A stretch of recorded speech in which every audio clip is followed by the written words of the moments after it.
How to put image in shape in Canva. Hello everyone, welcome to this channel. I'm here to help you out today. So without any delay, let's get started. So first of all, launch the Canva application on your device and select a frame over here, or rather a page of certain size. Now as you select on the size for the image, simply what you need to do is tap on the option of gallery. You can just upload any image over here.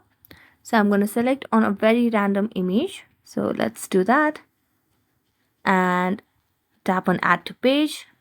As you do that, you'll be able to see the image.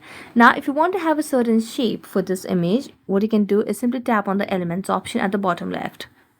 Now you can see the option of frame at the top of the screen. So tap on frame, and here you can see frames of different sizes, different shapes over here. So you can do whichever is more convenient for you. I'm going to select on the heart shape one. So tap on the heart shape. So what you simply need to do is you just have to tap on the picture, drag it to the frame, and there you go. That's how you can put image in shape in Canva. So that's it. Thank you so much for watching this